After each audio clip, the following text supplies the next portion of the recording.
Ryan, anong mga bayan sa Albay ang apektado nitong ibinugang abo ng Bulkang Mayon at ano ang ipinahihiwatig ng ganyang aktibidad ng bulkan?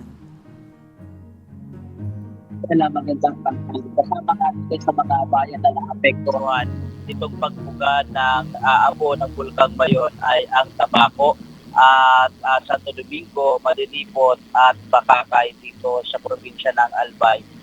Ella, ayon sa Philippine Institute of Volcanology o PHIVOLCS, ito ang indikasyon ng mas mataas na aktibidad itong Bulkang Mayon at ng pagputok o mas malaking pagputok, mas malakas na pagsabog itong Bulkang Mayon. Kaya pasado alas 8 kaninang umaga nang magsimulang makaranas ng ashfall sa ibang bahagi ng probinsya ng Albay mula sa Bulkang Mayon.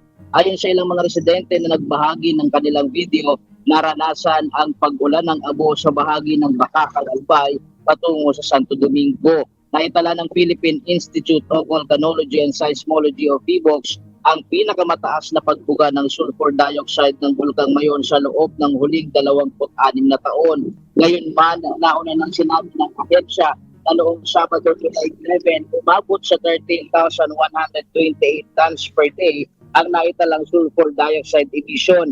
Mas mataas kumpara sa naitala noong taong 2000 nang magkaroon ng eksplosibong pagputok ang bulkan. Maliban dito, nakapagtala rin ang PHIVOLCS ng 97 low-frequency volcanic earthquakes at 304 rockfall events. Palatandaan ang patuloy na pagdalaw ng magma sa ilalim ng bulkan. Patuloy rin ang pagbuga ng makapal na volcanic gas at ng pagdaloy ng pyroclastic density current o ozone mula sa bunganga ng bulkan. Ayon sa PHIVOLCS, ang mga aktibidad na ito ay maaaring maging senyales ng posibleng pagtaas ng aktibidad ng Bulkang Mayon na maaaring humantong sa mas malakas na pagsabog. Sa oras na mangyari ito, maaaring magdulot ng mas malawak na pagdaloy ng pyroclastic density currents o ozone, pagbuga ng malalaking bato at mas malawakang ashfall. Maaaring makaapekto sa mga komunidad sa paligid ng bulkan. Possible po yun. Possible na kaya nga po nilabas namin yung advisory na yun nga, kailangan mag-ingat tayo na baka nga maging baka yun yung senyales na maging possible na maging explosive yung eruption.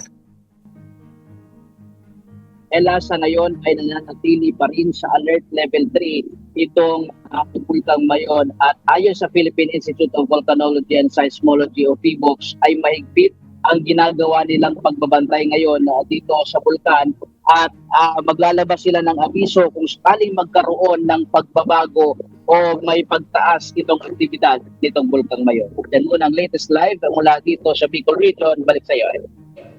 Maraming salamat, Ryan Salatandol.